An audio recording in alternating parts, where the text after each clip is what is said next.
Nice to see you again. Yeah, I think I've seen you before. I've been You got on a this role committee before, right? for a couple of years, so Yeah. just not in this role. Taking the lead this time. I didn't take it. Oh, you were voluntold? I was voluntold, yes.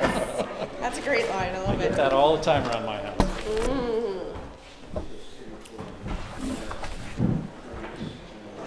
We just have to wait for some people. Yeah. I don't know, we got a Where quorum would you now. like me to set up? Am I good just sitting here? You want me to just... Yeah, that's Anywhere fine. Anywhere you like, yeah. just Anywhere gonna you grab like. a spot right There's just a microphone right there, you gotta read. That's so they can hear everything you're saying. Okay, so we said that we would slide Michael Beach in here, right? Yeah. So that he would be, so Yeah. we'll take care of some administrative stuff. I'm not, I mean, we approved, There seems to be a number here from Maple Beach. There's a table of those here. I think it's Steve? just, Yeah, Steve had Brian Walker. right. Yeah, I've met you before. You knew Good to see that. you. Yeah. first, I was just talking about Kurt. And it'd be great if he got a copy of your minutes because it was so much data. okay, You know, because he wasn't in the last meeting. okay. It was so substantive. After We they're got approved. what? After they're approved. Yeah. Whatever makes sense. Nah, it's in a minute. Yeah, I did that. are I new preliminarily faces gave him minutes of the meeting and Do what? I gave him minutes of the preliminary minutes of the meeting. Yeah. That had all the dates for the Okay. meetings on it. Oh, we one We wrong. I missed saw one. that. Yeah. Oh well. Best laid plans, right? We were trying to be organized. March 21st and then April 1st. And then, Well, I've made mistakes of sending an email to my wife, who is a Suzanne, and instead it went to Susan Bozeman. oh, no. Luckily, it was something she already had, so basically Hi, Susan how Bozeman you got it doing? twice. That's all right. Hello. A horse got out, so that took some Oh time. dear. Okay, so, I'm Tessa. And Tess, Brian I'm Walker. This is Steve Wolf. Yeah, we already. Cheers. Thanks for coming Okay. up. Oh, you're welcome. okay, so March a portable 21st and tea? April Look at that. 1st. Now the April 16th minutes. April 1st and April 16th. That was just 2 nights ago. Is someone Okay, sitting- so I didn't someone bring a sitting over copy of there, those, Steve? but everybody saw them by don't think email. so. Okay, I'm gonna sit over Still. there Yeah, because I yeah. don't have to put my back to Okay. people then. Just turn your head a little bit that way. Oh, But yeah, like a king going. get your good side. This is, So Linda, like I said in the email, this is really good. thank you. Again, it's just like really getting over a hump, I think. Oh, The absolutely. first hump, you know, but many more to come. But That was the objective. Yeah. I think, thank you for running it so smoothly. I think it was easy to take minutes of how it went, but how it went was how you did it. Okay, so we have enough here to have a Yeah. quorum. Stephen checked in, can't make it again. Okay. Even though he's back in Point Roberts, he's turning right around and going back. Oh, dear. Okay. Is he on vacation? What's his? No, his mother's health is not well, and so he went to see her and then came back to Point Roberts, and then he emailed me at the last minute. He said, I'm sorry, I have to turn right around and leave again, so God. whatever's going on, can't stay. Okay, so it is after 6 Yeah, o'clock. we don't- Yeah. Okay, everybody, thank you so very much for coming. This is the regular meeting of the Point Roberts Community Advisory Committee, a committee that is appointed by Whatcom County Council, and we are going to call to order. And if you'll be patient with me tonight, I'm playing the role of chair, as I was elected, and also secretary, as one of our members is away, excused this evening. So I would like to get all of your valuable comments in writing, so just nice and slow, one at a time, and we should be able to get everything captured. So, the first thing we're going to do after call to order is review and approve the minutes of the regular meeting of March 21st. So moved? Moved? Yeah. Okay, TH, Tess a second. Yeah, and all in favor? All right. All right. 4. Okay. We're going to review and approve the minutes of 2 special meetings, the first of which held on April 1st, and I wasn't available at that meeting, so I cannot vote. I'll move to approve. Those Okay. minutes were written by Steve. Yeah, I'll second it. And Tess a second. And all in favor? All in favor, 3-0, 1 abstain. Okay, and then the April 16th meeting from 2 nights ago, also a special meeting on the same topic of 2072. Moved? Second. Second. And all in favor is Aye. all of us, 4 of us. Okay, thank you. So the next thing on our agenda is public comment, and I would like to call Ola first. Okay. Did one of your group want to make the presentation, or would you prefer that it be him? Okay, so we're just gonna see if there's other further comments, public comments on other issues, and we'll slide him in as soon as he's available.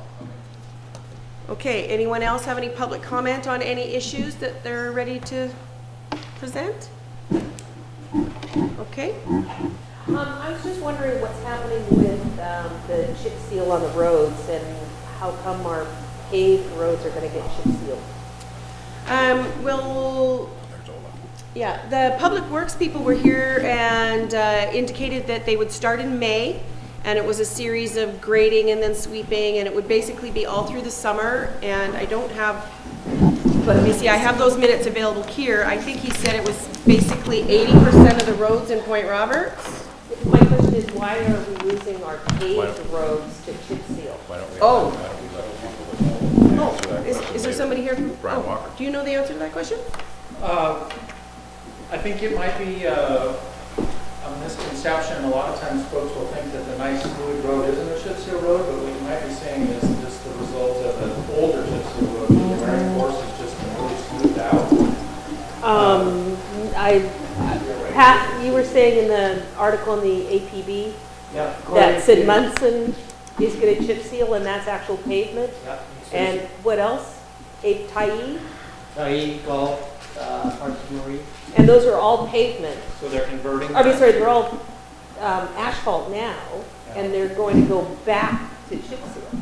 So from the county, now I don't want to totally speak for county maintenance and operation, but it's been my interpretation over the years that chip sealing is one of the most cost-effective ways to maintain roads.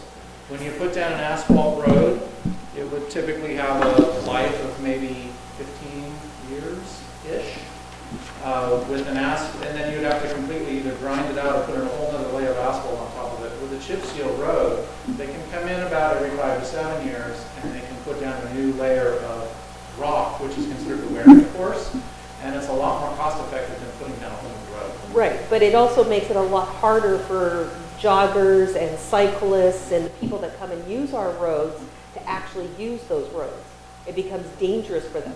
So how is, yes, Paul? I asked Joe Rutan that question probably 5 times, and every time he said, that is the way that they maintain county roads.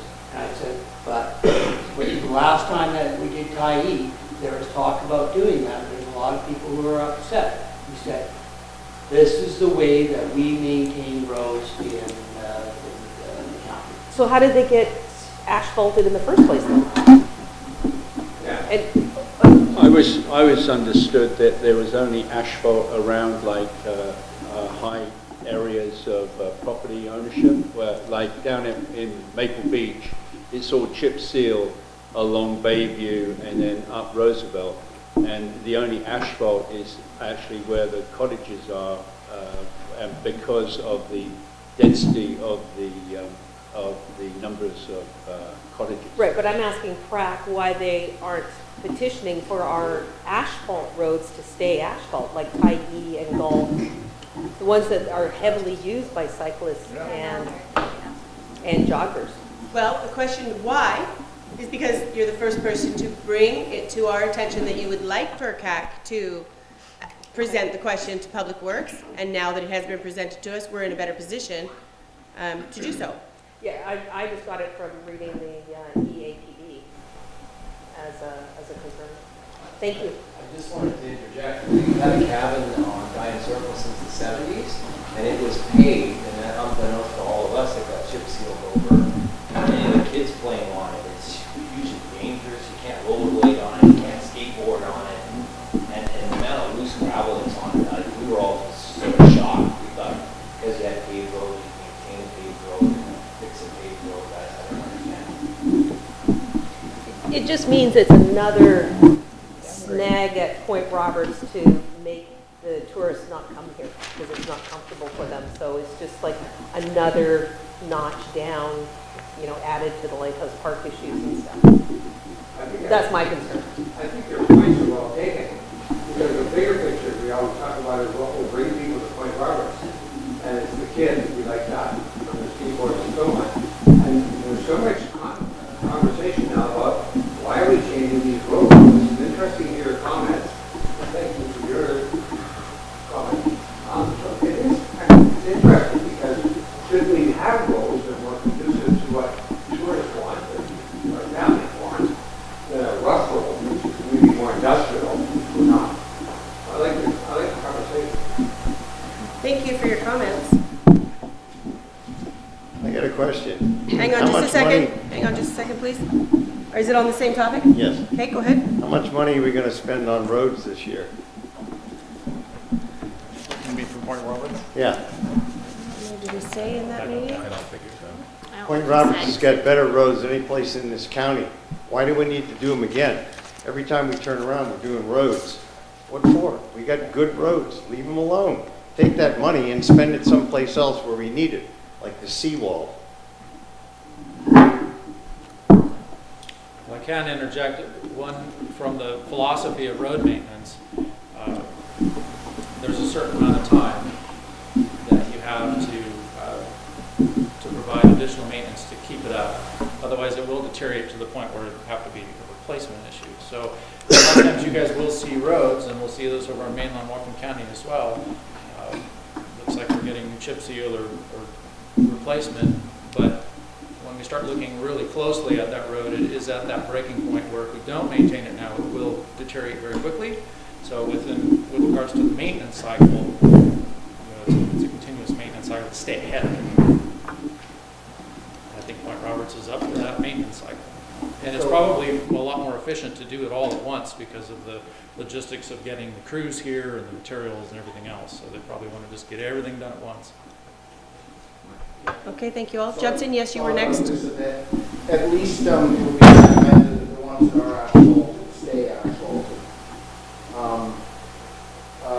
Part of,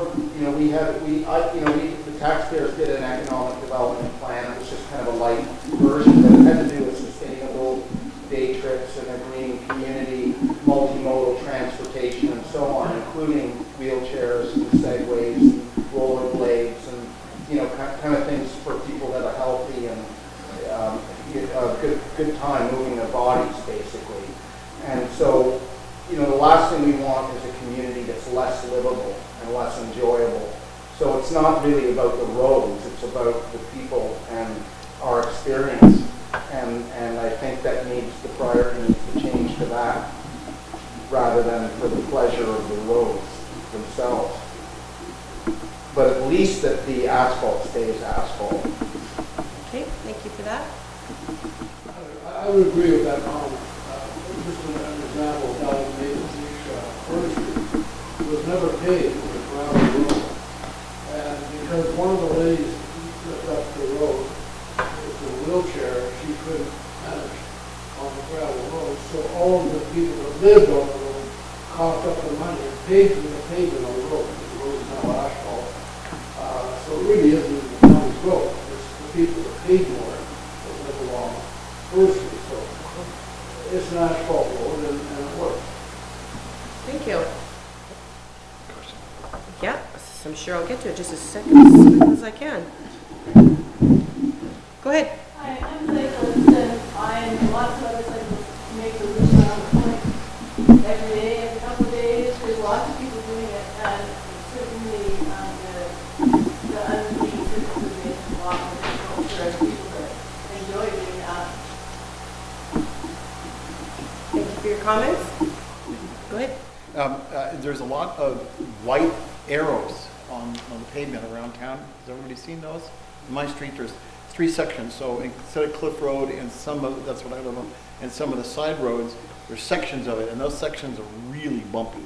And it was all chip seals, crap in the first place, but they're going to actually fix it. I think they're going to tear it up and repave it or re-chip seal it or whatever they're going to do.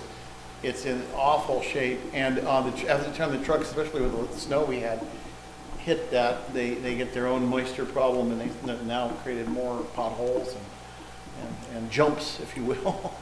bicycle jumps, it's gotten really bad. So parts of Point Roberts really actually need it. And it's not just resurfacing the surface. There's an underlayment problem, I think, going on. So I don't know what they're going to do, but that's where the white arrows are. That's what those mean. That section is going to be heavily redone. What I've seen in the past is if there is a part of the road that is actually failing, we'll come in and take out that area, do what's called a pre-level, they'll put in some additional structural layer, and then they'll do the chip seal over the top of that, so it'll be nice, one even surface on top. That's probably what you're saying. Yeah. Okay. Go ahead. But Bayview along the seawall is compromised a lot all the way along. I know what's happening. We're just watching it. But it appears to be the storms and sand putting back where it's going to. Is Bayview part of your project? Is there something happening there? And that's an important part of the soft surface for the rid of the pipes and breaks. Okay, so this committee is appointed by Whatcom County Council to gather input on behalf of the community and bring it to Whatcom County Council as a unified voice.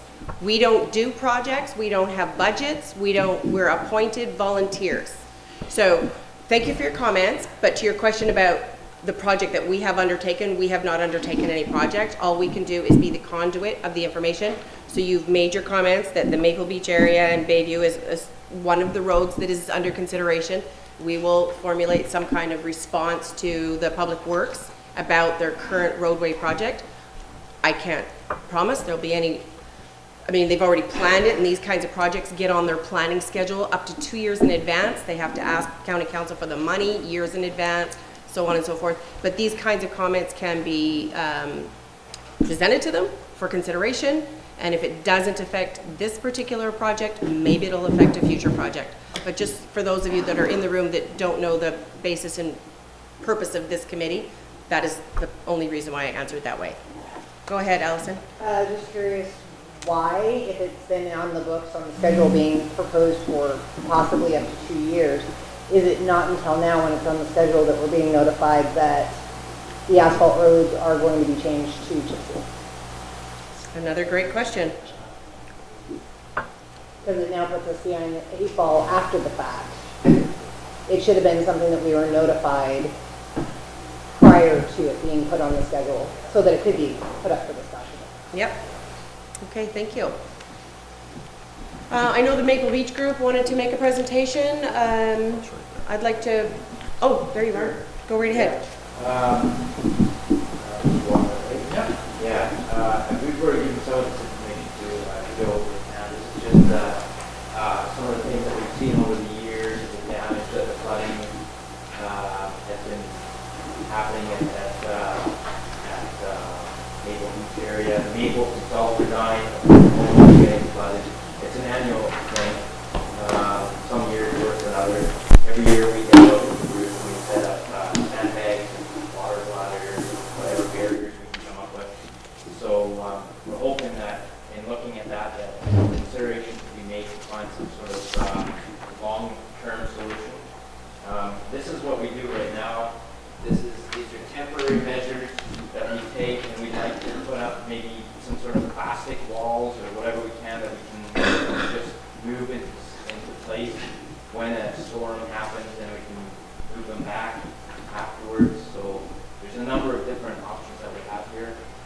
Last time that Joe Rattan was here, he handed over the 2005 analysis that was done in that area, and based on that, we're thinking that perhaps it would be time to look at a review of what the effects were of the gravel that was put in that lake, the 1.75-inch rocks that were placed down there and they washed away pretty quickly. Yeah, there's the beach nourishment, that's right. Yeah. So wondering if that could be looked at, reassessed, see if something different could be done next time, and also more of a long-term solution. And kind of put together some ideas here of what we'd love to see if that's proposed timeline from now to 2 years from now, we can put a permanent solution to save that wall, save Baby Drive.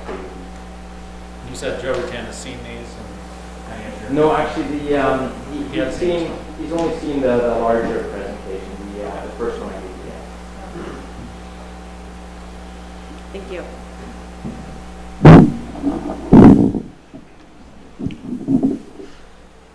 Okay. Can I make a comment? Sure. I live on Bayview, and there's one that's clear on the corner, and we talked about the road being compromised. In actual fact, we're in front of our park.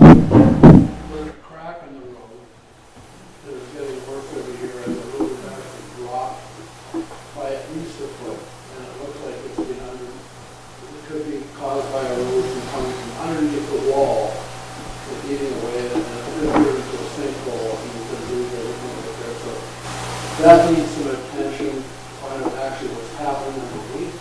I don't think can this be graded and resurfaced. I don't think that's the answer. We need to find out what is actually happening. There's several places along the wall where holes are developed, and they keep developing and they're getting worse.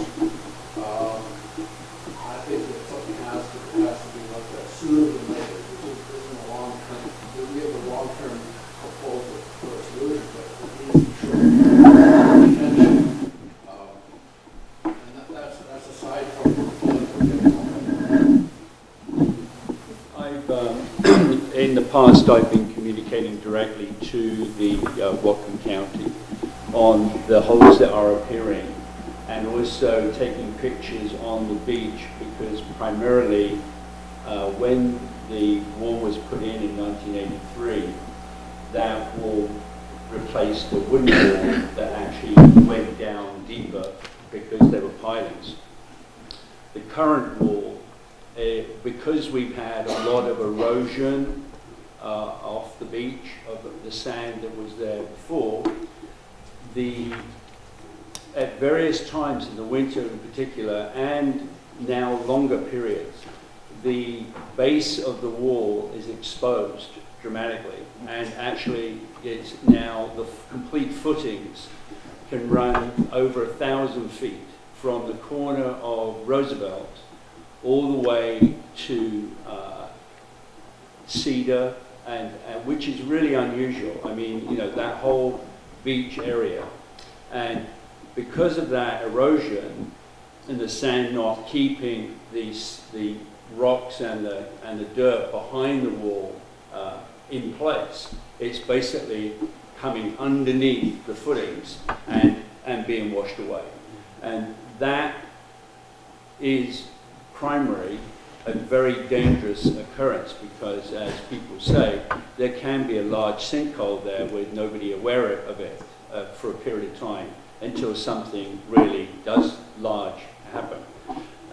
At the corner of Roosevelt and Bayview, maybe 7 or 8 years ago, when the wall actually did tip, it broke, and because of the foundation issue, the county had to come in, dig up the road, put in supporting cross members across from and into the wall, and then coming back across Bayview to cement that wall from stopping it going to fall over.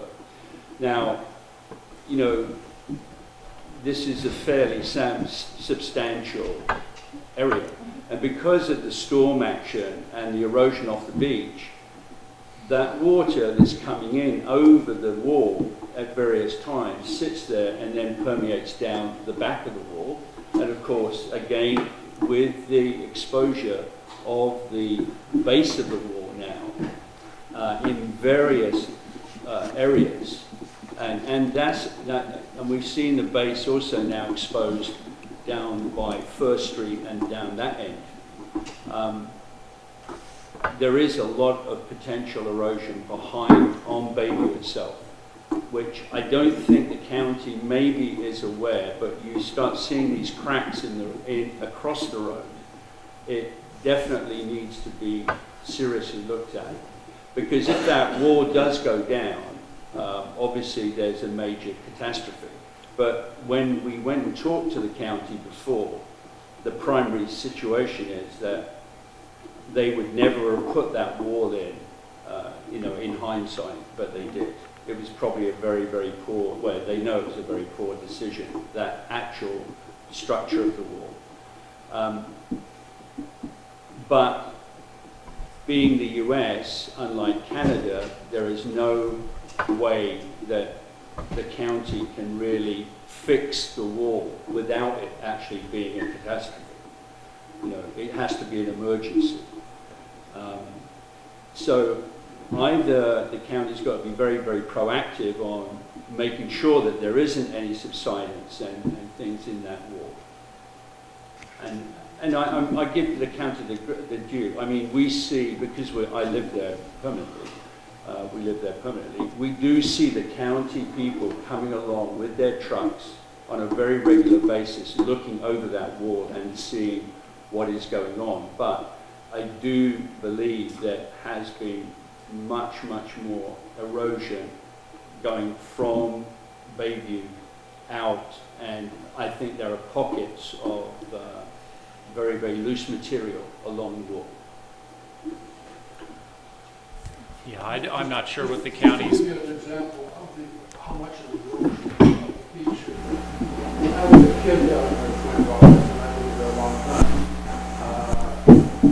The highest height of the year, the water might touch the wall. A couple years ago, we cut the door off. That's how much it's eroded. No, you can actually see the erosion anyway. If you just go and look and take a picture, right now you can see that there's a very big white area, close to around about 18 inches to 2 feet of beach erosion that's actually happened from what would be normal even 2 years ago. So any time that footing is exposed, there is obviously got to be a big risk of anything behind the wall on Bayview also going out with the tide. And the footings, obviously when they built this, they felt that these footings were quite adequate. They were probably 5 to 6 feet below what was the natural level of the beach. Well, now you go down there in the wintertime, and you can go down there now. There's 1,000 feet of exposed base of the wall, and that is really just shows you the power of erosion. And also, unfortunately, the county probably did not go down to depth that they required when they replaced the old wall.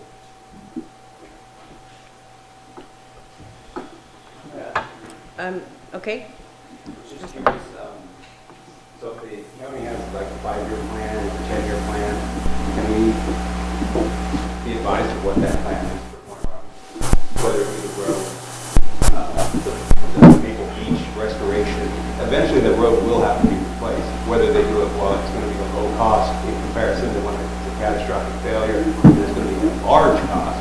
I mean, it's up to the county, but I believe there's money for taxes being collected here and gas taxes, especially, which are designated specifically for road. Okay, in answer to that question, I can tell you that we have seen draft plans brought to these meetings by Public Works, so I'm sure that they probably are available for viewing. They are like critical timelines of when things have to be approved, funding has to be approved, so these things are set out in timelines, and it's information that's likely available. Okay, so just call the county. We can call and see if it's possible to get someone up here again to bring that information and present it to us. I'm not sure it would be understandable, or not to me anyway, in just paper form. I think I'd like to have somebody up here showing it to us so that we can ask questions of it. Questions like, how do we change the plan? When do we get an opportunity to input into the plan? Those kinds of questions. So you're the second person to bring it up. So I'm making note that we will ask the county when, how, what are the chances of, and once we have that information, we'll present it here. So if you can't come back to these meetings, the minutes of these meetings and the video recordings are always posted on the Whatcom County Council's Whatcom County's website, and there's a link to this committee, PRCAC, And then a further link under there shows all of our minutes and video recordings. So even if you can't come back, you can look in the future to see if your answer arrives in some format or another. There was a gentleman by you, yes? Yes, hello, my name is Dan Carlson. I have 2 properties on Garth Road off Bayview, and I've come tonight to support Olaf in making his presentation. What I would like to do is just emphasize to everybody how serious an issue this is, how serious we feel it is, and I think it really is. And it's not going to get any better with climate change and that sort of thing, and supposed rising sea levels. We do get flooded a lot. We feel like we're actually in danger of losing our places down there, and this is kind of a cry for help. So we hope that you can really convey how we feel, how serious this issue is, and convey that to the county. Thank you. Yes, thank you very much for that input. Go ahead. Yeah, Brian, question for Whatcom County Public Works. What is the Public Works responsibility as relates to the seawall? What I'm listening to is basically you can't do a whole hell of a lot about it unless it falls apart. That to me indicates that us as taxpayers need to look at each other and say, maybe we need to get a class action lawsuit against the county because you are not doing your job. We've been writing and communicating and telling everybody what this issue is for 15 years. We had a flood down there where Ron's house and other houses in the back had to pay their own insurance because we can't get insurance because of the flooding situation here. And nobody's done a damn thing except little Mickey Mouse delay actions, pour a little water, a little sand on the other side of the wall and watch it wash over into Canada. That wall was designed improperly. It was put in improperly. Any person with half a brain knows that everything in the wintertime comes southeast, the wind blows, it's going to scour along that wall, and no matter what you put down there, unless it's big, heavy boulders or something, it's going to end up in Canada. And that means it's going to go underneath the wall, it's going to suck out the dirt from under the road, and we got an issue that we know we're dealing with for 15 years. I live on that road, we all live on that road. We fight our own battles by ourselves because we don't get any help. And we pay taxes, and I'm pretty soon going to get pissed off enough where I'm going to start a class action lawsuit against the county. And I know a lot of other people here that are going to join it. And you guys have got to do something. It's your job. Well, let me answer the first question you put out. You asked what the county's responsibility is. I can't speak to what responsibility would be on putting in a seawall. Well, the responsibility is fixing the one that's there, solving the issue that wall created because it was put in wrong, and everybody admits it. It was put in wrong. It was a poor design, should have never been done. We got all kinds. We could have put boulders down there 10 years ago. Ron and I and everybody else, if we had trucks, we were going to grab boulders and put them over the wall. And we were told if we do that, they'd put us in jail. Well, the county's current responsibility, and I asked that same question of the county engineer today. The responsibility of the county is to maintain their infrastructure in the right of way. So that means the safety of the road. If the seawall is, if that road is failing, then it would be the county's responsibility to fix it in some manner. Now the question would be, what's the proper fix? In looking at the recommendations through the Shoreline Reach Analysis report back in 2005, we gave some recommendations. The county engineer's position at this point is that maintenance and operation is following the recommendations and they feel like it's adequate at this time. Meaning, and you look at the management recommendations, it's the beach feeding and then that lasts for a certain amount of time. One of the options in here was removal of the seawall and put it back into just a shore form. And that would involve vacating that road, or not vacating right away, but making the road so that it's not maintained anymore. That's the county's responsibility at this point. Now you can look at the infrastructure within the roadway. I think that's one issue, and that probably is based upon the validity of the seawall. What I'm hearing as a second issue is flooding on private property. that would be a personal property pursuit.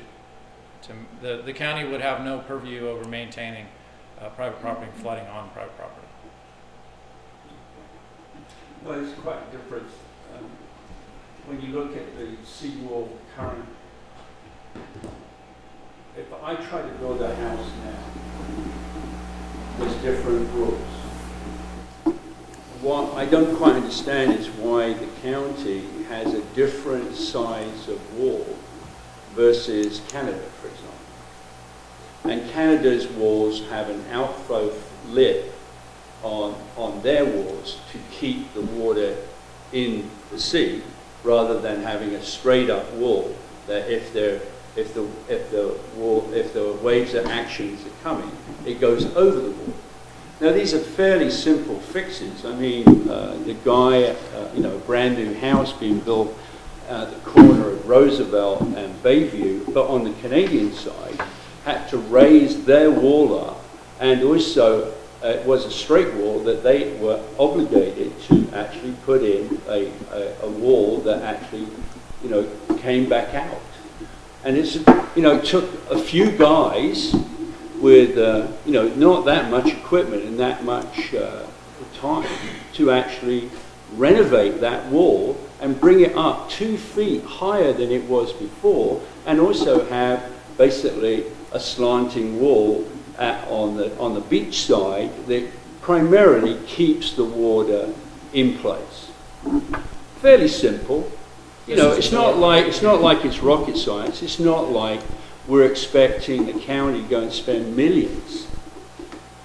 But I would behoove the county to come out and have a look and see what simple things could be done to alleviate what would be a significant problem for if this wall collapses.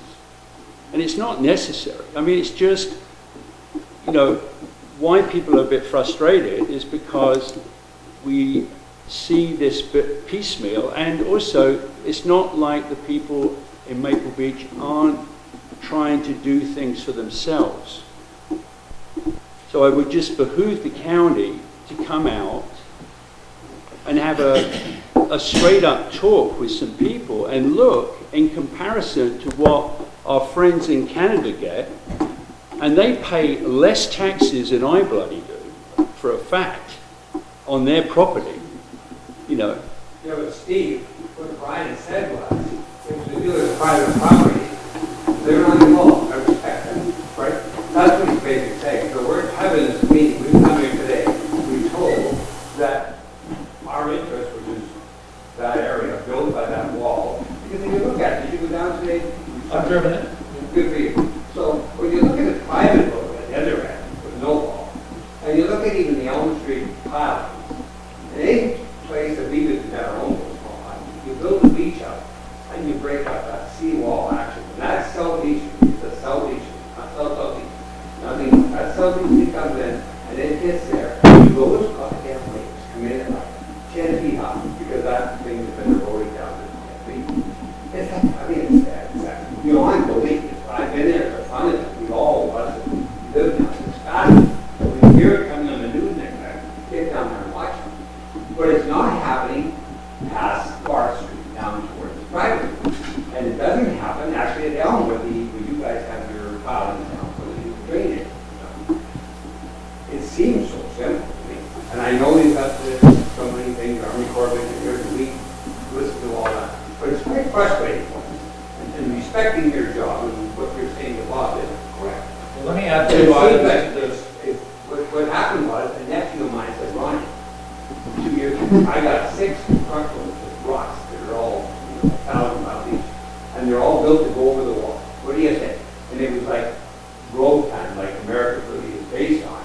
You do it. I said, hey, someone's going to jail, and I'm not going to do it. But I think that would almost solve it. You just need to bring up that waves after coming in, where it's going to take a lot of bigger rocks than the one they planted before. Yeah. So let me kind of frame some of the question here, what I'm hearing from you guys a little bit is to, from the county standpoint, they want to utilize public funds as efficiently as possible. regards to maintenance. And if that scenario involves closing that road for a couple days out of the year in order to protect the traveling safety of the public in a high tide storm event, that is the path of least resistance, that is the most economical way to do that. As opposed to building up some sort of infrastructure that would protect everything all the time. So, according to all the tax. Okay, so let me say that, and let me add one other point before you guys jump on me here on this. The other part to that is, I hear what you're saying, and as a community, I can see, okay, we all pay taxes, get in there and fix it. What you have to understand is that you guys are making a recommendation to the recommending body of the PRCAC. They would then make that recommendation to the county engineer. He would then make a recommendation to the executive, the county executive. The county executive makes a recommendation to the county council. Those are the folks we have to convince. The folks on the county council are going to look at this holistically. We are spending public dollars. What is the most efficient way to spend these public dollars? And that is going to be have a maintenance regime that would either close the road temporarily in safety, in times of high safety issues.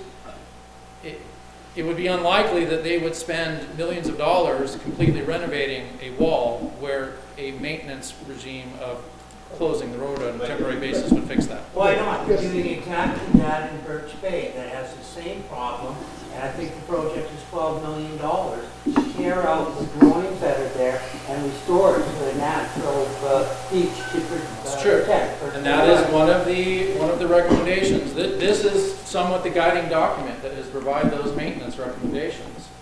So one of those would be, and Joe Bertan stressed that to me today, that an option would be remove the road, remove the seawall, and let it go back to a natural form. No, they're not removing Birch Bay Drive. They're not removing Birch Bay Drive. They're just putting a natural berm there and allowing the waves to dissipate.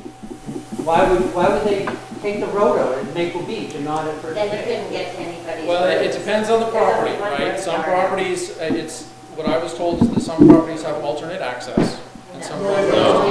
First Street has Okay, none, one point. Garden has none. The storm season's over this year. Why not just do a test, a very simple, very inexpensive test? Take one of the streets that go down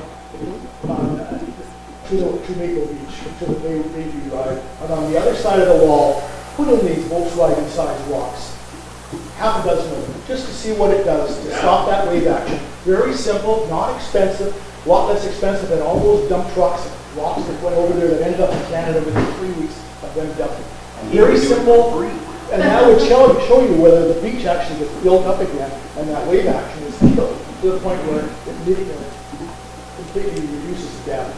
So I am not a beach morphologist. I do not know the ins and outs of how to design seawalls and or beach restoration. With that said, being the liaison between the PRCAC and County Public Works is I can help you guys with that process. I can guide you as to what that process is in order to have your voice efficiently heard at the county. And I will tell you that utilizing the Birch Bay berm as an example, there was a grassroots community effort for decades in order to promote that project. So if you guys feel strongly about this, I encourage you to continue these type of meetings, engage the PRCAC, and continue to make your voice heard. Because when it moves up that ladder, when the PRCAC makes that recommendation to county engineer, and he recommends to the executive, and then they recommend to the Whatcom County Council, those are the elected officials that are going to make that decision whether or not to spend that money. So it's not going to be productive tonight to talk to different engineering solutions to it. What you guys really need to focus on is the importance that the community feels that it get fixed. Okay. The speed is going. Okay, hang on just a second, just a second. This discussion is going in a round table, and I'd like to recognize somebody who's been waiting a very long time, who hasn't had an opportunity yet. Go ahead, Kenny. Ken Calder, general contractor. I've been involved in rebuilding through permitted process early 2004, I believe it was, on South Beach and Bruce Drive. And the process there was large angular face rock placed to break up the wave surface, not round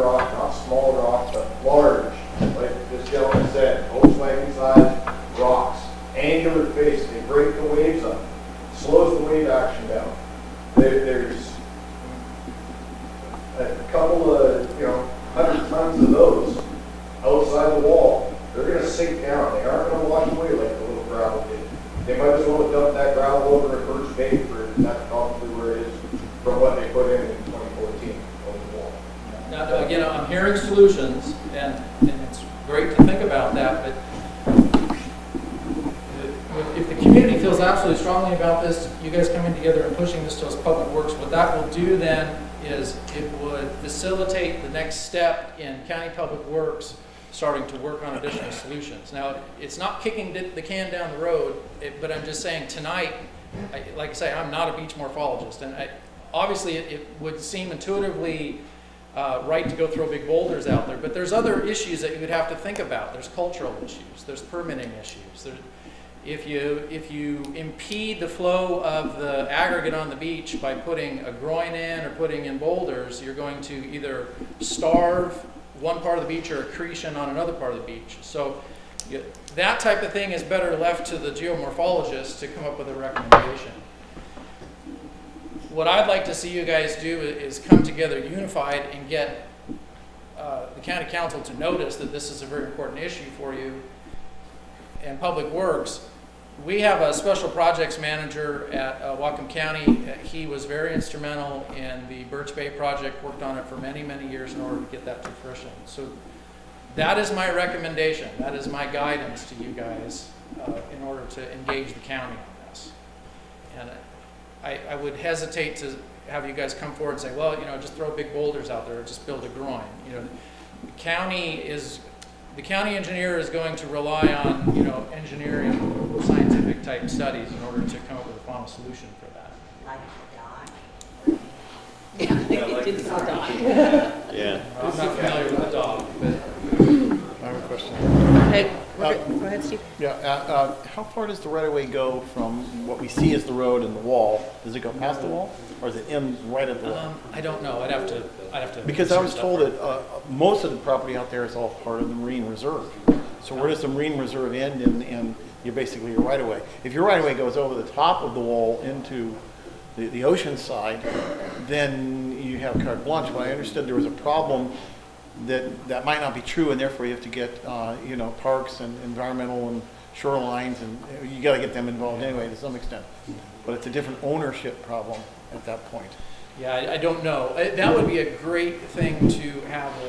His name's Roland Middleton. Roland would be a great. Is that the projects manager? He's the special project manager of the county that has been working on the beam and the berm up in Blaine, or Birch Bay, excuse me. Mm-hmm. He will know a lot more background on the applicability of SEPA, environmental permitting, cultural. There's a lot involved there. Just many of the people here have lived here for 50 years, and they can trace back their family lineage on that beach, probably 90 or 100 years, and they've seen it move and change as the county's done improvements and changes, and you're overlooking a great resource by just going with your one specialist. Hopefully. Yeah, the anecdotal evidence and that would be something that if a project actually moves forward to do some sort of restoration out there would be public hearings, there would be public notifications and hearings, there would be lots of opportunity for all kinds of folks here in the community to come forward and say, this is what I see, consider this when managing the project. So, but yeah, I wouldn't discount that at all.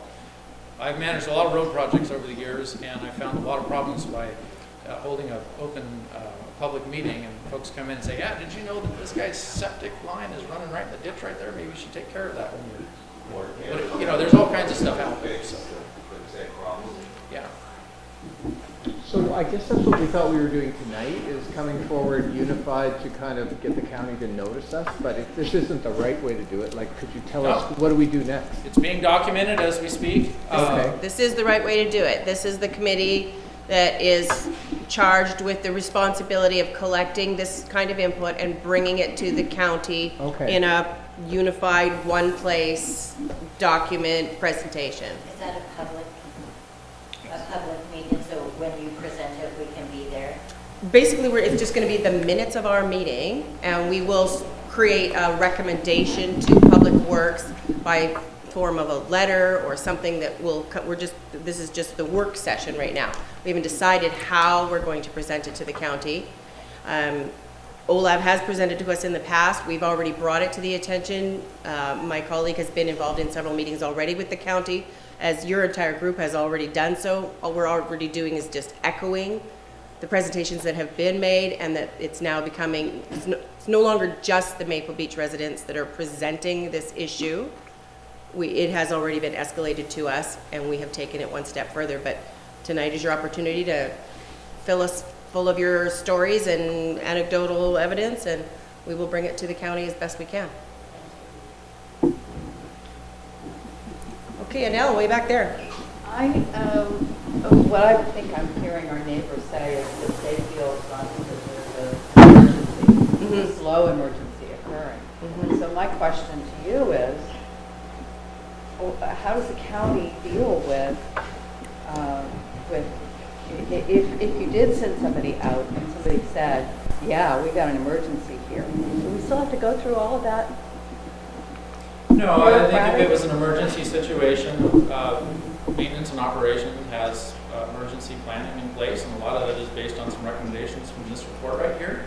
I can't speak to the frequency or regime of county maintenance, but I would imagine it's pretty high in that area. I've heard someone state that they see a lot of county vehicles rolling up here and looking at that every day.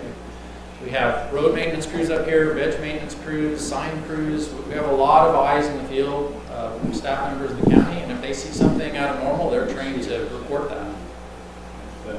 And our utmost responsibility is to be, maintain that safety for the traveling public.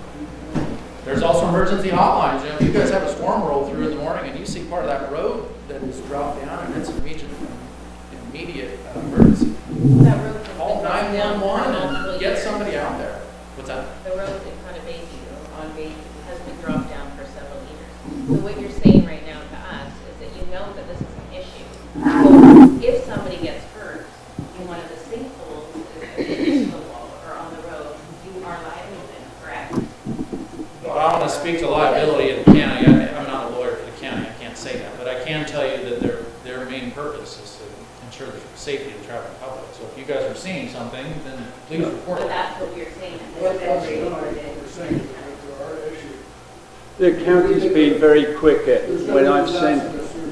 when I've sent pictures to the county on those holes that have appeared. Yeah. They've been pretty quick at coming up and patching them, but all they do is just patch it. Right. I mean, what we're saying is there's a bigger problem going on underneath the road, probably. Yeah. No, I totally understand that. And the message that I want you guys to understand is the county council is going to look at spending public money, and they're going to look at return on investment. If the return on investment indicates that it's better to go in and replace the seawall, then that's what they'll do. If they say that it's better to remove the seawall and turn that back into natural form, then that's what would end up happening. We're not going to be able to make that decision tonight. You guys bringing forward your opinions and your observations is going to help. It's going to help force the county to move it up to that level to make that decision. I don't think they can landlock our property. No, we would. No. If you remove the road out front, maybe a road, that's a different road to get to Fur or Garden.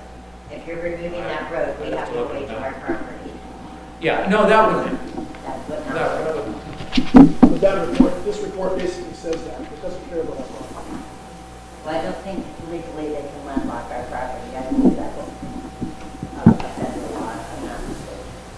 I think You still have to have, we have to allow emergency services to get to your house, right? They're not going to remove a road and not let you get to your property. I think, Brian, the concern here is you understand the county's focus on roads, but what part of the county is responsible for flooding? We got rivers that flood all over Whatcom County. We got people that, you see pictures almost every spring of houses flooded. Who's responsible for that? The county's always saying, "Oh, we got to stop the flooding. We got to divert the river this way. We got to save those people over there because they're going to get flooded." We got the same issue in Point Roberts, except we got a seawall to deal with that's going to create the flooding. Well, that would be another piece of the equation. So, right, there we go, another bureaucracy, right? Well, let me answer your question. There's the county's divided into different departments. They specialize in different parts of services. The department that would involve in flooding, there's a river and flood department, and and they We'll just deal take with it that and read type it out of loud. thing. There's a group of managers that come out of natural resources and flood and bridge and hydraulic. Those managers of those departments meet every couple of months, and they discuss issues like that. So I will bring that to their attention and get it on their radar, and they can start seeing how to best manage those problems. Okay, the next question we have viewers from within our community who could not be here tonight. They're watching live streaming. We have some questions coming in live stream. We have about a dozen people watching right now. And do we have I have one question. Okay, thank you. Point Roberts, at what point in the year does PRCAC intend to begin addressing the need to develop an economic strategy for Point Roberts? An economic strategy. That's not germane to the discussion right now. Okay. Who's the question from? The Point Roberts Independent Business Council. Okay, so that question is not related to this discussion right now. So we do have a calendar already scheduled of various topics that has been published in our minutes that are already posted on the county website. They can also write their question to comments at pointrobertscac.org, and we can send them a link so they can find their answers to that question directly. If they have questions about tonight's topic, then Yeah, we can just- if they have questions about the topic that we're on right now, that would be most That makes it clear to timely. everyone that's out there, right? Perfect. Yes, do you have another one that's relative? Okay, thanks. Heidi, you're next. Oh, Could you capsulize what Brian's saying and the questions we're asking and where we're going next? We're saying, well, Brian's got his position. Sounds like Joe, and I get it. But where we're supposed to go next, when he talks about coming with an engineering prospectus on how we're gonna do those blocks, big heavy ones that deflect best you can. Can you help us find a way to go forward? What do you interpret what we've said and what Brian's been saying to us? Can I? Yes. Just as an example, the issue of the dock, someone brought up the issue of the dock. We prepared and drafted a letter to the county executive about Lighthouse Park, essentially indicating that we expected to be kept in the loop, that we expected that they would discuss future planning with us so that we could plan out 4 or 5 years from now, seeing as how they've sort of effectively dismantled Lighthouse Park for us. Not because of our situation, but because of the county, dollars and cents, what have you, wear and tear, other things. So we've asked to be brought into the loop and engaged by the county so that we can have discussions with them. We can tell them what our wants are so that we can do that long-term planning. And I think a similar situation here, we will probably have a discussion amongst the 4 of us, and we're missing 1 person, and determine the best way to go. Get a couple of us together to prepare a letter and make sure we're sending the letter to the right person to engage the county so that we can get a process started to try and get things happening. Okay, Heidi, you're next. Heidi's been waiting. 1 second, thank you. Thank you. I appreciate everything's being said on different topics, but also based upon change, and that is Washington's mandate of working towards zero waste. It's April, it's tax season. We all got an extra fee this year that we're paying for curbside service. I don't use curbside service since the curbside ordinance went through. My garbage costs have tripled because I have 2 properties as well. I've traveled a lot on the island, so with my boat, I've seen some really cool systems that have centralized recycling areas so that it's free recycling and self-sorting. And to get this started, we can use an educator. I'd be willing to volunteer to help. There is some businesses in Point Roberts willing to host this system.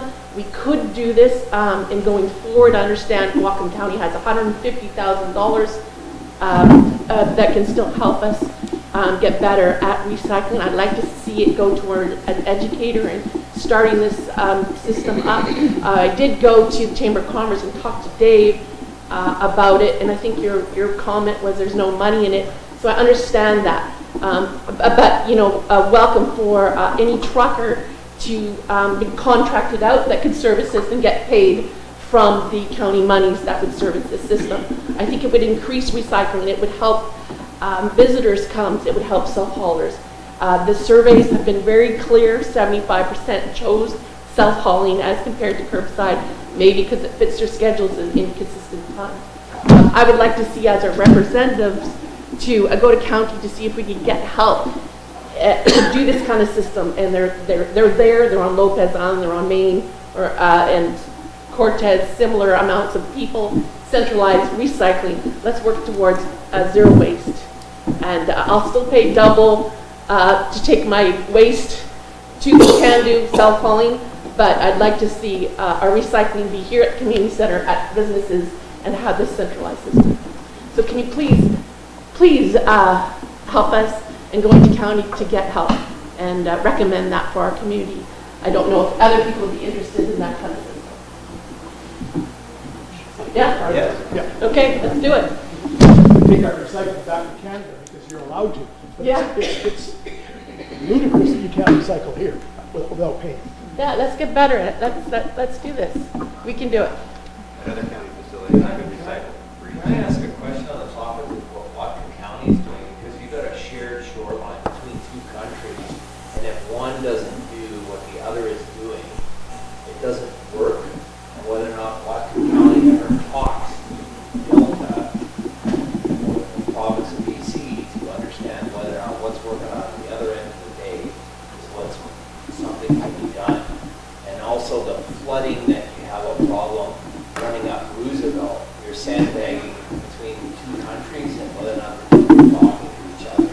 Because I don't know what the development that is north of Roosevelt, right now they take our water from our ditch and go northward.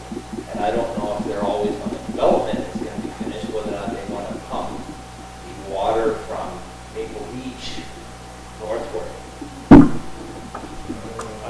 It's because before it was just farmland and it was a culvert and you can see it flows right into Delta, and I just think I don't hear any discussion about dialogue between the two, the state of Washington and the province of BC, that's some mitigating thing together, because if one neighbor doesn't do it, the other one's going to get screwed.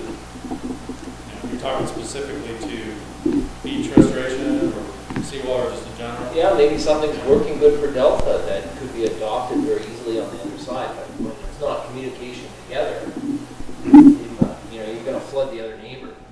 I can tell you that I did bring up the issue of Canada versus the U.S. and what happens at Maple Beach versus what happens at Boundary Bay on the Canadian side. And, the only information that I was able to derive was that the property owners on the beachfront do not have a road in front of them. That is their beachfront.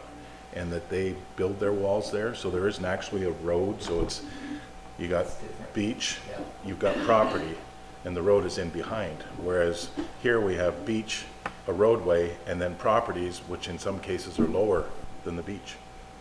So there is a difference. I don't know to what extent there's discussions, but I'd certainly be happy to pursue it, so. Also, One question. Is there any way, Dave, that when you go talk to the county about this issue, that you bring a representative from Maple Beach with you? As soon as I find the right representative, or sorry, and I mean in the county. I would be happy to take anybody along with me, but it's a matter of making sure that we get to the right person so that we're not spinning our wheels and we're getting some positive discussion and some positive information. Maybe just ensure that they talk to the flooding people that you're talking about as well as the like go the two aspects rather than just. I think they're related. But you said that they were two different departments.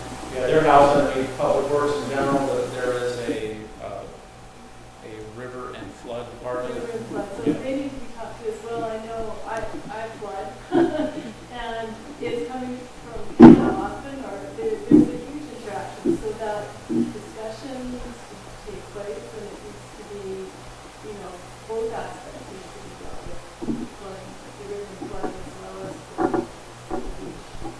Yeah, I don't know what kind of thresholds they meet for life and safety based on which what's happening on your property. I'm not sure, but it would be a good thing to talk about and at least ask them that question. And I know those folks are familiar with Maple Beach, because I went down and talked to some of the managers today to try and get a little background on there. Like, oh yeah, Maple Beach, they're fully ordered. So. Okay, Steve, you wanted to be next? In that area that's south of the north of the hill, down into Roosevelt, is all basically an inverted island, especially now that they're all doing all that building.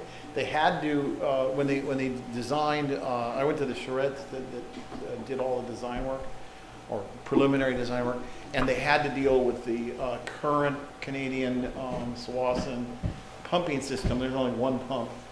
But all the ditches were designed with the, I guess, with the beach, Swanson Beach, and of course the farmland of the time, Sweatafore Farms, to pull that water. And they know that the water also has to, and will come from Point Roberts. In fact, they were counting on Point Roberts water as a fresh source of water for their gardening to some extent.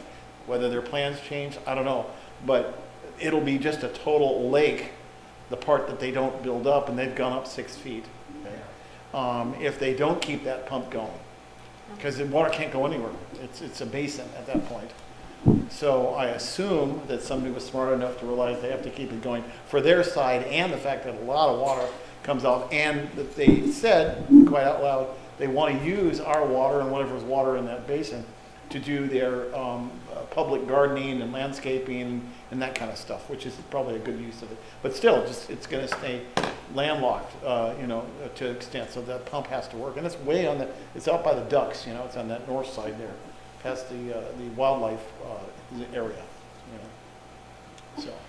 Yeah, I just think the volume of water, I've worked outside for 30 years now, and the last half dozen years, it's pretty extreme. And when you work out there 5 to 7 days a week outside, and people are not paying attention to the horizon, a lot of people in this room will be dead and buried, and nothing will be done. The people that are left behind, that are the kids that are not at this meeting, are the ones that are going to fall short. It's interesting. Okay, everyone. If you have any further comments that you'd like to add to this particular topic, I encourage you to write them in by email to comment@pointrobertscac.org. We're going to move on with our agenda. We're going to take a new subject that also involves the expertise of Brian Walker while we have him, and try and get him home to his family at a reasonable hour. To my request at all, there was no. It's in the minutes, and we will definitely be reviewing what we can present to the county in a series of planning sessions. Thank you very much for your input. We do appreciate it. Centralized recycling is a very important topic, as we've always agreed with you is.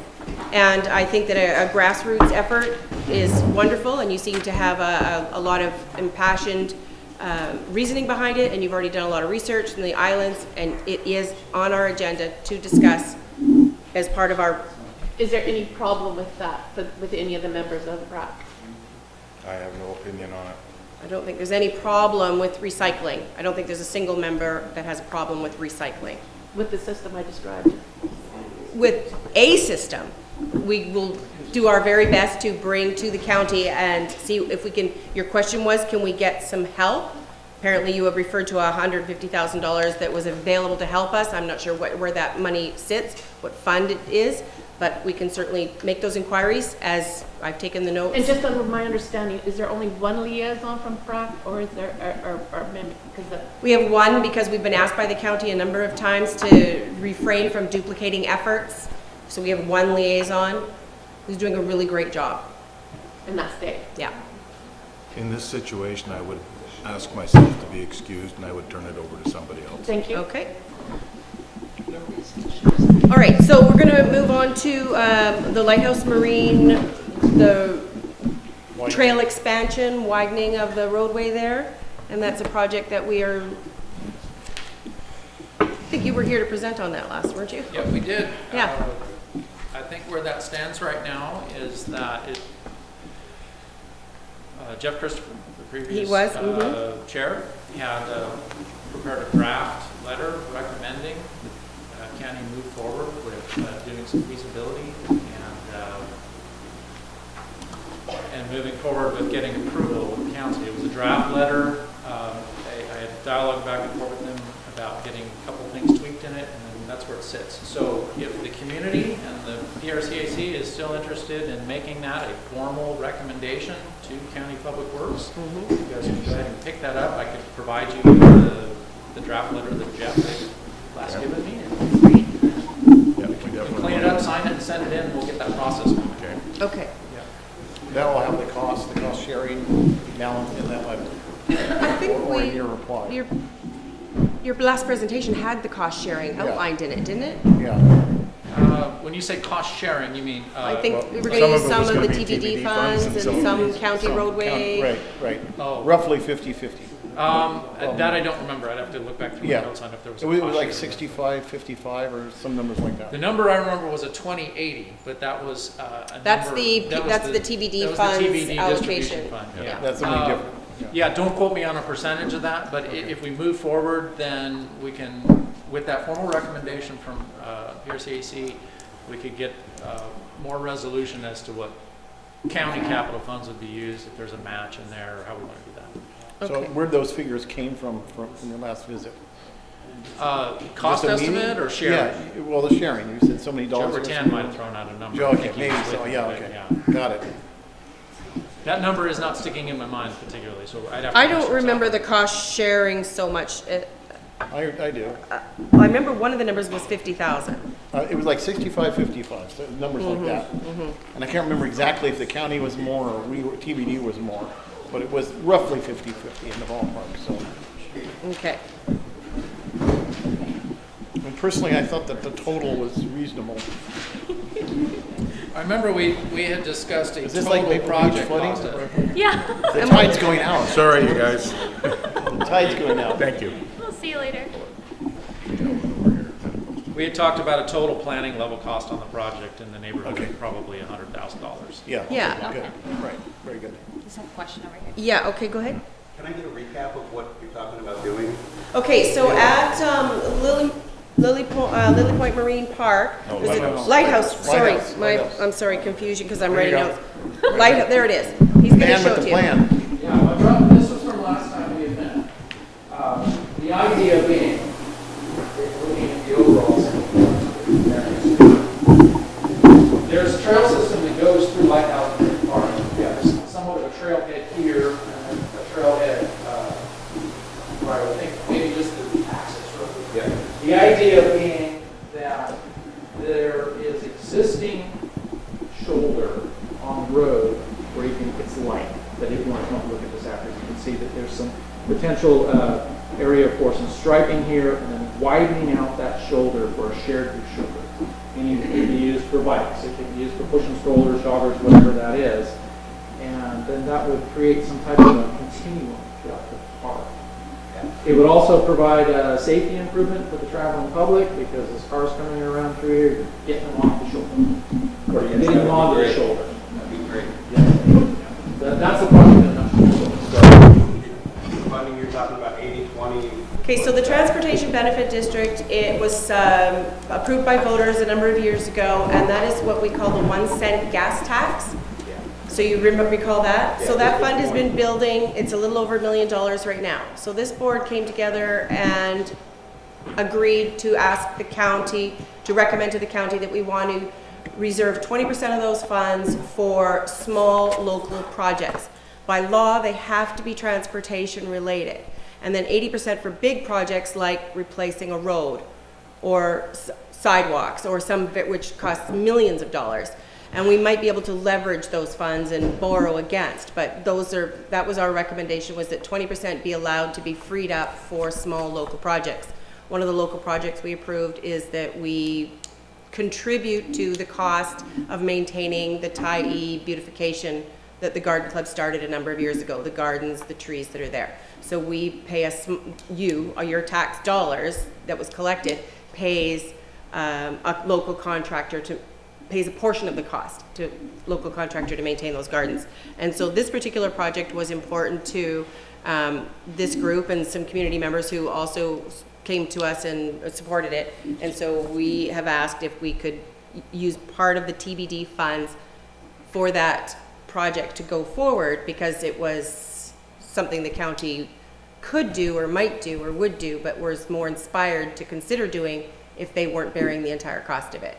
So that's why it's on the, if we can complete our formal recommendation, then the county can consider it and see if it can move forward. It would be great to expand that throughout the entire home if possible. Yeah, it's really expensive to do shoulders. We've looked at trying to do, Benson Road because there's, the fire hall and the school and there's just nowhere to walk and it's just millions of dollars. So we have to really plan far ahead. As Brian was saying, which Birch Bay did for their seawall project, their grassroots group got together for more than a decade and collected planning, funding, and a number of other things to get that kind of attention that they did get in Birch Bay. And then a big storm came. Concerts in the park on the stages to raise funds for stuff like that. Didn't they used It's to a do great that? idea, How hard but would that be? We want that with me. yeah. Just the performers. Just Just the performers, they won't let them through at the We'll border. sign you up. My kid lives there. I'll get some. Okay, so that's a great So idea. That's on the, actually sort of the west or the south side of the road. But immediately, once that finishes, there is a shoulder on the other side of the road. So it's sort of like, it'll end, and then there'll be a pathway or a walkway or a shared shoulder on the other side. Is there any chance that the striping could be changed so that? You're talking that revisions on this side of the road as opposed to the other Okay, side? so this comes down here, and then this part here, will be wide because of that delta that we put in, and they brought a wide shoulder on that side. And you're talking about, oh, I see, so strike that for some of these. Yeah, I think that's. Change the striping so that instead of it being here, it's now here. The issue being that now you've got a mid-block crossing. Yeah, Crossing, that's an look at issue. the safety aspect. But the, No, I'm saying that instead of having that, you just have the wide part up here, all this is striping. Push the travel lanes forward and then go along. Yeah, I think Pat, it's an interesting idea. Yeah, the reason we moved it to the south and originally it was proposed on the north end of that turn is because of the ditch. That'd be ridiculously more expensive to do that as safety, plus kids falling off that into that That'd be 10-foot ditch. dangerous. Might not never see them again, so. Yeah, no, I understand that, but it just seems silly to have Yeah. on one side, There's and quite a then few it issues. stops and it starts on the other side. And the other aspect there, I think, too, is that the PRAC really wanted to utilize that 2080, some of that 20% money, and get some of these things going, get Yeah. some traction, getting some projects. Well, we've been talking about that And this since was a great 2015, Oh. by the way, so yeah. 2015? 15. Oh, 15. 15. 2015, no. Oh, I see what you're We've saying. been back. talking about it formally Yeah. in this committee with you, among others, since 2015, because I was the one writing some of the letters Right. for the committee. I know, by yeah. the way. Yeah. So Okay, so did I understand you? Did you say it's quite possible that the striping could be considered, it seems like a simple addition to this project? we could look at the safety aspect of that. I'd consult with our traffic department and see. The only reason I say is you're gonna be striping after you've chip sealed. I imagine. It'd be a great time to do it. Yeah. Yeah, On so the- the timing on this particular project here, I can just re-illustrate that for the folks that are in the room here that aren't quite as familiar with the project. Once a formal recommendation comes from PRCAC, if it gains support with the county engineer with this particular project, there's no problem with that. It would then, we would write up an agenda bill, request a resolution to the county council, and that resolution would ask that we get approval of number one, spending authority. So we go to county council and they put on their transportation benefit district hats. So they are the transportation benefit district. They would approve the spending authority, meaning yes, they agree with we can utilize transportation benefit districts for this district funds for this purpose. And then the second part of the resolution would be to establish a spending authority, a budget, in order to do that. That typically takes anywhere from 3 to 6 months, to just because of the lag time with getting an agenda bill prepared, get it on the calendar. You have to get it out in front of Public Works Committee, and then it goes for public comment, and then it goes. There's several weeks involved in to properly go through those steps. And once we have spending authority, then we can formally start designing a project. We could have a survey crew come out and figure out the geometry of it. We can start putting together design drawings and a contract and get it moving. The other issue with that, it's not just striping, because Joe Rutan said they don't intend to chip seal the shoulders where it's smooth. So if that was going to happen, you'd want to make sure that what is now the smooth shoulder got chip sealed so there was room on the other side. Yeah, that's a common occurrence. Don't chip seal the shoulders, leave those smooth. Yeah. If I can just segue here on an issue of striping. And I bring this to you not necessarily from this committee, but from the ad hoc border committee that meets with CBP every 3 or 4 months. And one of the issues that is really big, because cyclists ride up and down Roosevelt, which is through the border, and there's an intersection there. It's still Roosevelt Street. It really is an intersection, and there's 2 stop signs going each way. And for some reason, leaving Point Roberts, everybody stops at the stop sign and then proceeds through the intersection to the next stop sign. Coming into Point Roberts, there's a very clear line. There's 2 stop signs. It says, do not block intersection. And they just drive right on through.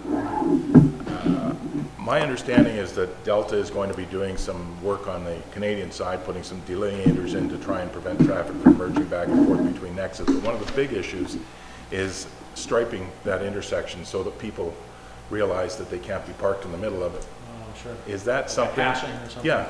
Is that something that we can bring to you? To If have it's that? Is that within something it's more a I'm road guessing that the maintenance county issue. road right away goes up to right to the border. There's not like a customs border. Actually, county road goes right the way through. You maintain the stop signs on both sides. It's county road, it's Roosevelt, even though it's blocked. Yeah. It's never been vacated. It's still a through street if need be. So, but just crisscrossing that intersection to prevent that sort of thing from happening, because I understand there's been some very close calls with cyclists. Yes, I'm one of those people. I think there's others in this room. I've almost been hit twice, Yes. and once was by my wife. No way!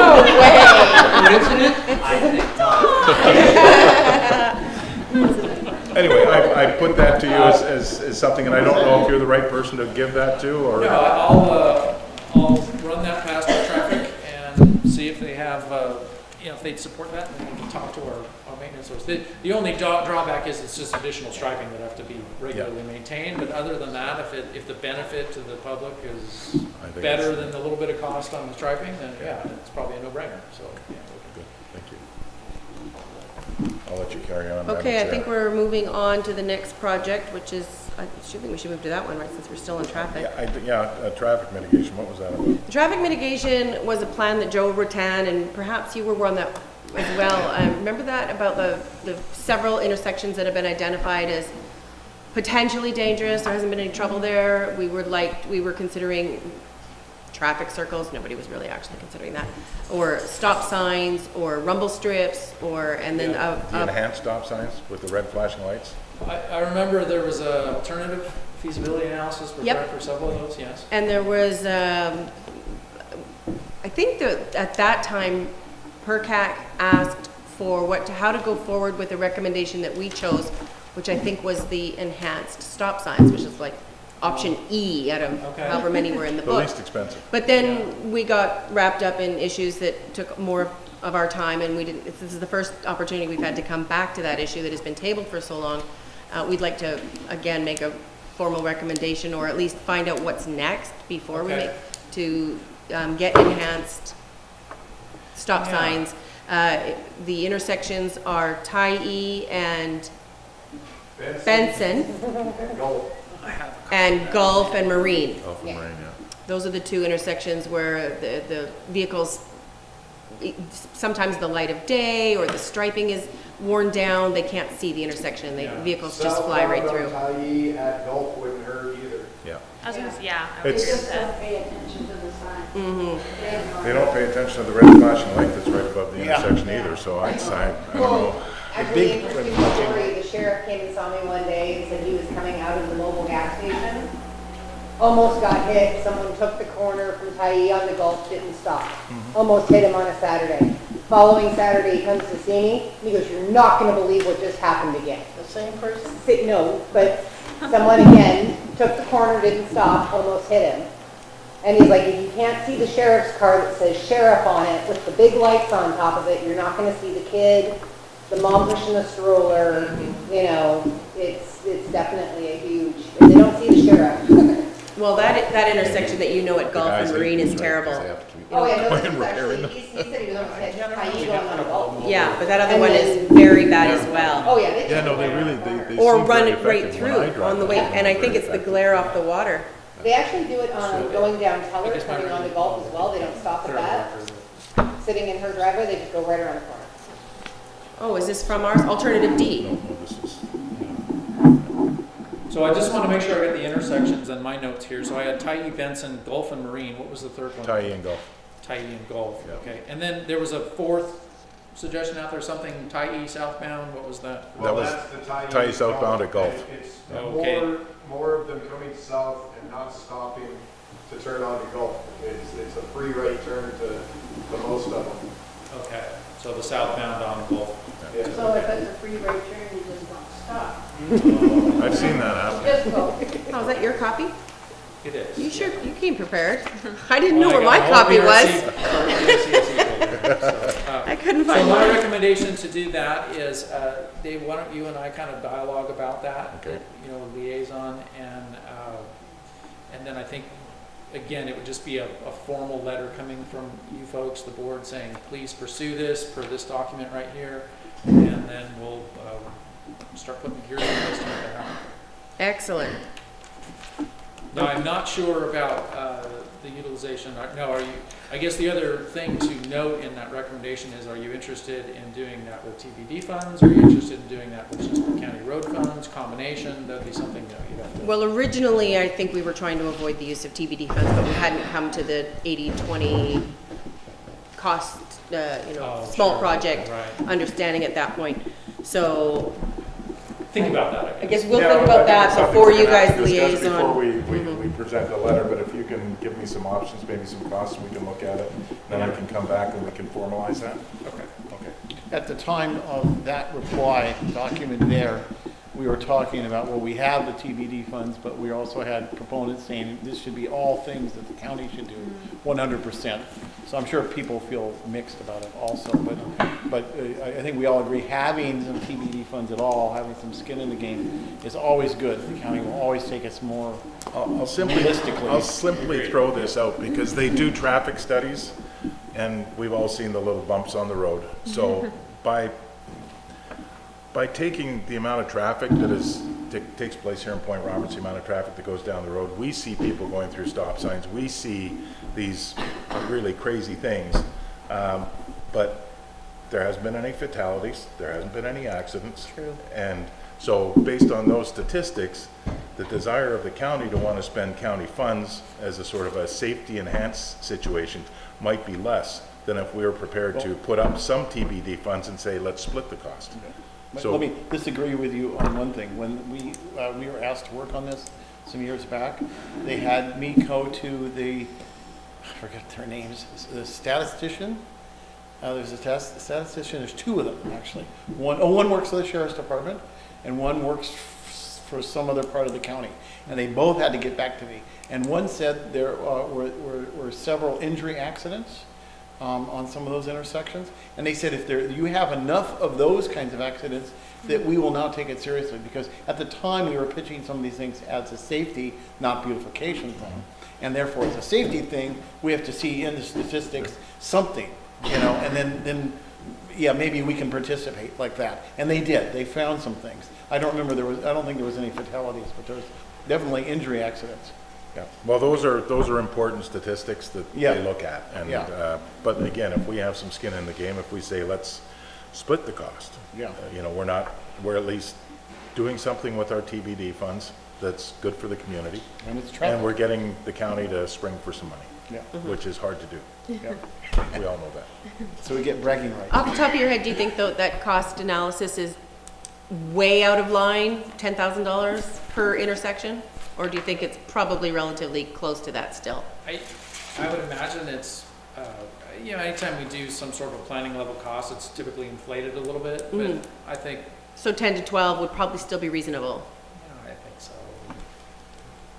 We could look a little more closely at that. Sure, of course, we would if we escalate it to a formal Let me see what else they requirement. had included in there, because all I'm seeing is stop signs, but, I was hoping rumble strips, and I don't think, were they the enhanced stop signs with the solar powered red lights? Improvements that can be made at this intersection would be add LED highlighted stop signs and thermoplastic rumble strips. And rumble strips, yeah, that's what I thought it was. And I would imagine that a stop sign like that with the electronics and the solar panel and the flashing, don't quote me on it, but you could be looking at maybe $1,500 a pop, $2,000 a pop, so that quickly gets you up to $10,000, including installation. So Okay, yeah.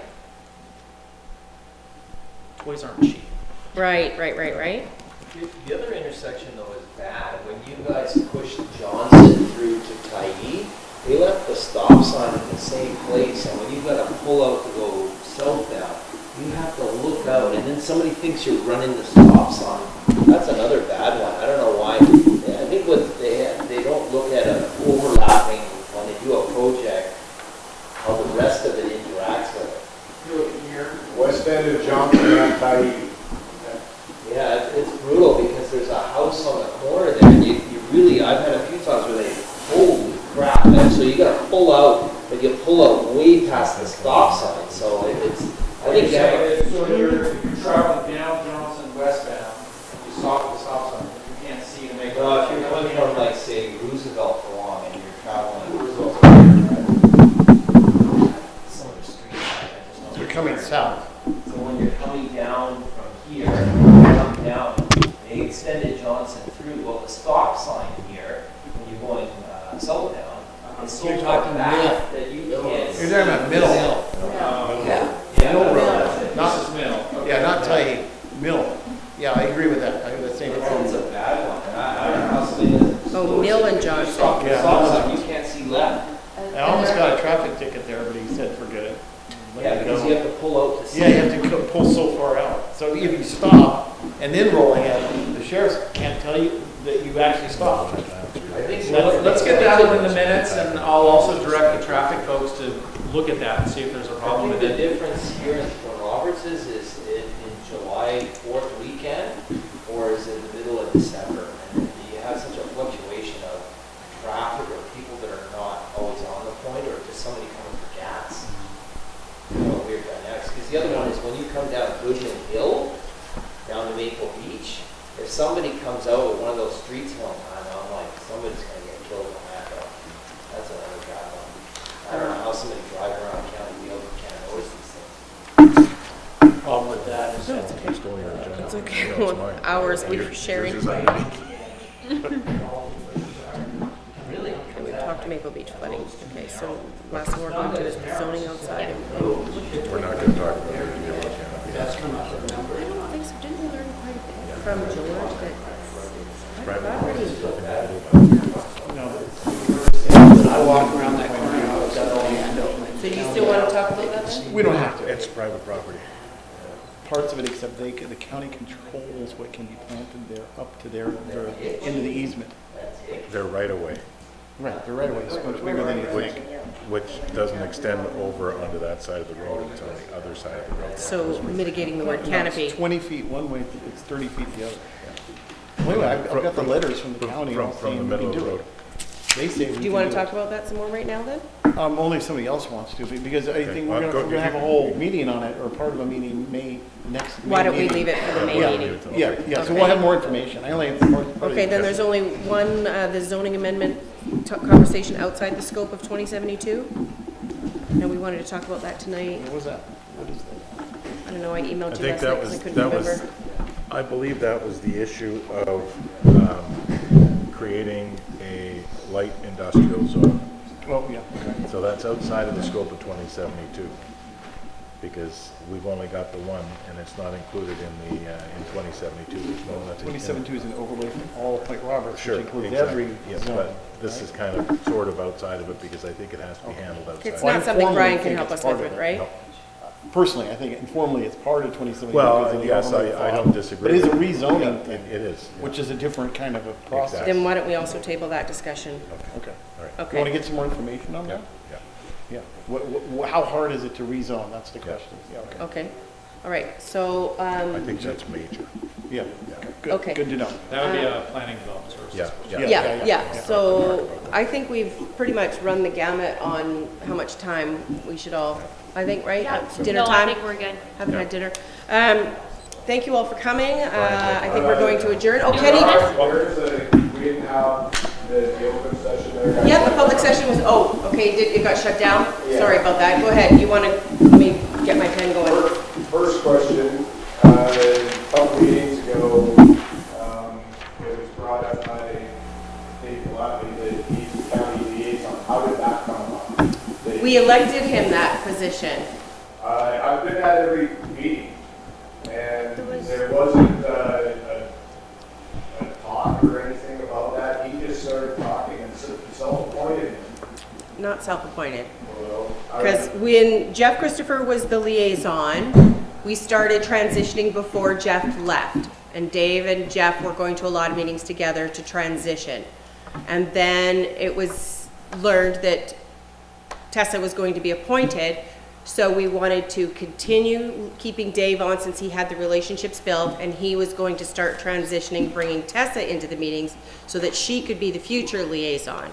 And that was talked about and confirmed at our election meeting where I was nominated as chair and elected, and Stephen was nominated and elected as secretary. That conversation was reiterated that night and had been talked about at previous meetings. Okay, well, we can jump to correspondence. I believe that a letter that I sent to Jack Laus, I know it was forwarded to Dave, and I believe it has been sent to the PRCAC board. And there is a definite conflict of interest with him having a contract with the county for $475,000.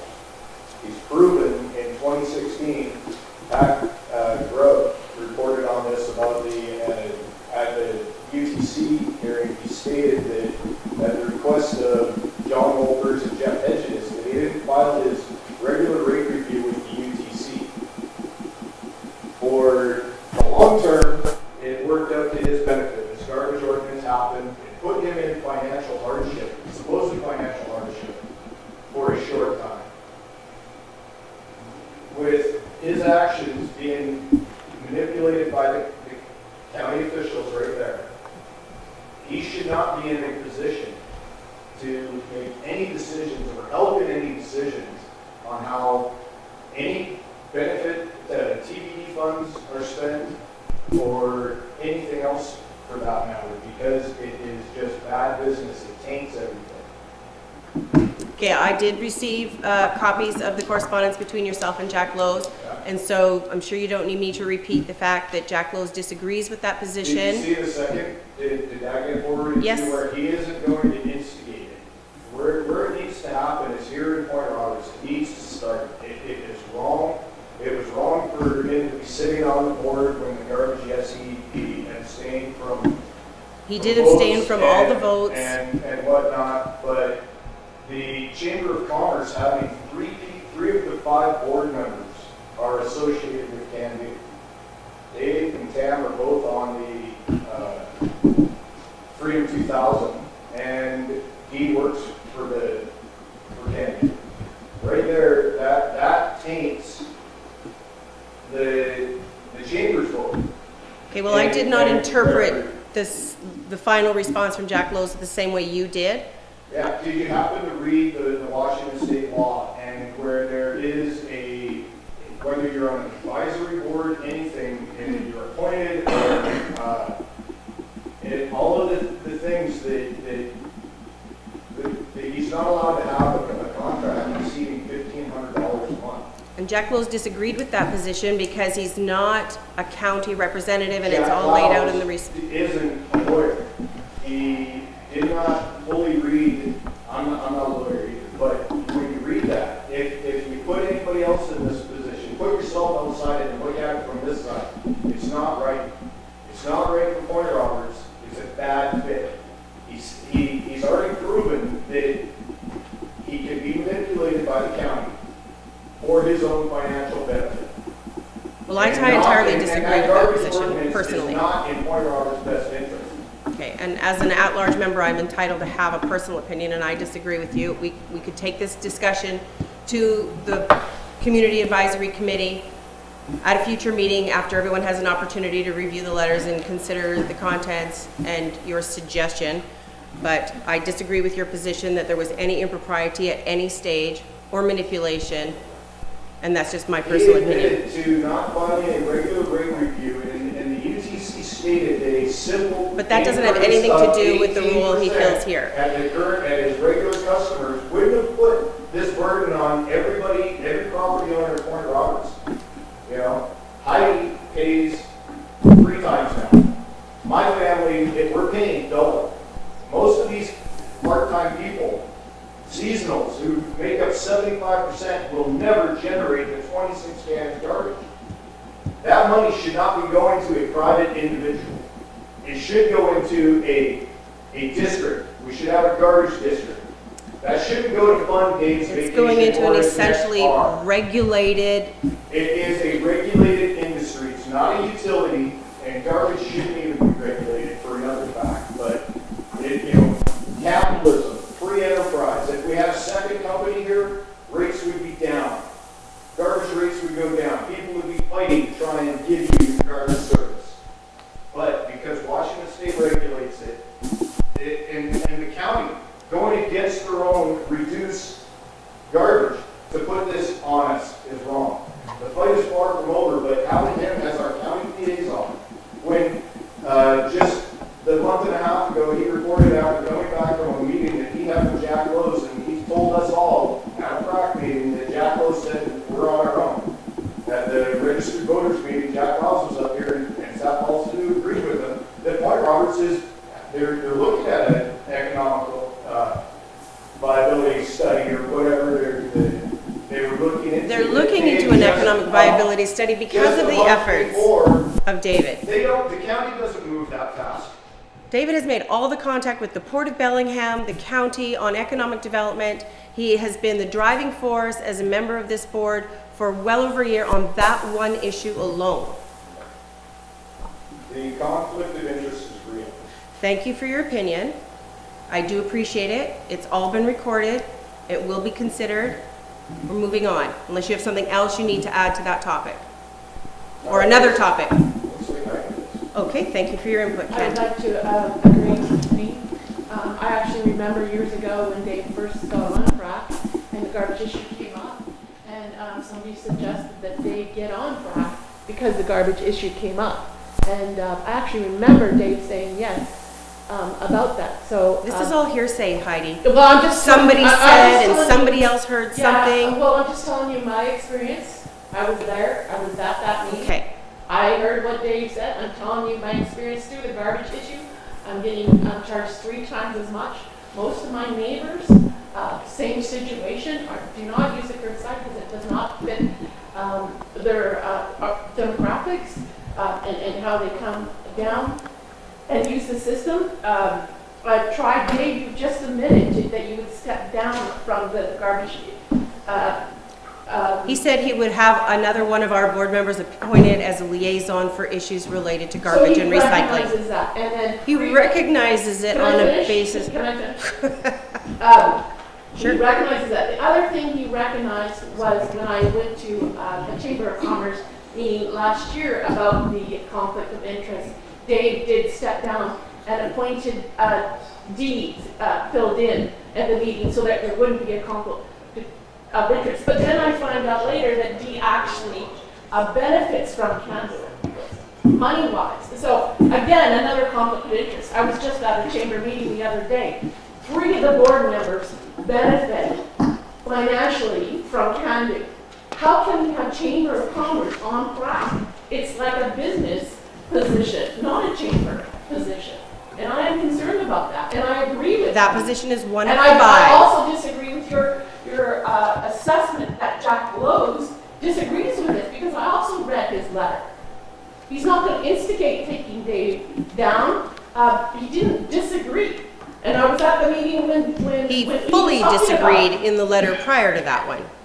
Okay. And so- this board so- is so comprised now of we have a 5 current members, one. including the Taxpayers Association, the Voters Association, and 2 at-large positions as well. This is not about you. I would like to hear from the other members that are on the track about this. Well, they have to take it to their boards and come back with an opinion from their boards. They're not in a position to offer a Okay. personal opinion like I am. I look forward to hearing what they have to say, because we've already talked about it in taxpayers about it. Okay. So they can speak for it. Do you feel you're in a position to speak on behalf of taxpayers at this time on this issue? Only that we didn't take a formal vote, but we felt that it was a moot point because of the way Jack wanted to handle things. It was suggested that there are other relatively free legal sources within Washington State that one could look to see if there were deeper laws that we didn't understand at that moment. And maybe that would be a wise idea to go look, because if there isn't, then we shouldn't be doing anything about it. But we did have a good discussion that lasted 15 minutes or so. And we talked about the liaison and about not just having Dave as one liaison because of all these issues. Yeah, there was an And you did opinion. bring that up. Okay, here's one opinion. They felt that traditionally. Is it one opinion or the taxpayers' opinion? Taxpayers, yeah, one opinion I can relate, okay. A opinion I can relate. Is taxpayers felt that it would be a good idea if the liaison remained you, the chair, but that doesn't mean that any member of PRCAC can't be assigned tasks by the committee to go do them, but they would not be officially the liaison. Liaison, you can always send a spokesperson or a task person to go handle tasks for the county, task ABC or one task, and then the next person does it. I could do something, Tessa could do something, whatever. That's the idea anyway. That's all it is an idea. But that way, it would possibly get around the idea that a conflict of interest exists, because the official liaison would still be you, okay, or be you instead. But that does not, and that idea does not preclude Dave from doing a bunch of different tasks assigned him by the committee. So that was an idea that was put up. The taxpayer disagreed with one liaison. I'm hearing the taxpayers' position from our taxpayers rep. Yeah. Does the Voters Association No, have a formal opinion? I have to consult with them. Thank yeah. you. Okay, we're going to adjourn this meeting. Thank you all so very much for coming and for your very valuable input. It's very important for all of us to hear your opinions, and we appreciate you taking the time to share. Thanks for talking to us. Thanks so much. Right. Thanks a lot. You're welcome. 15 minutes.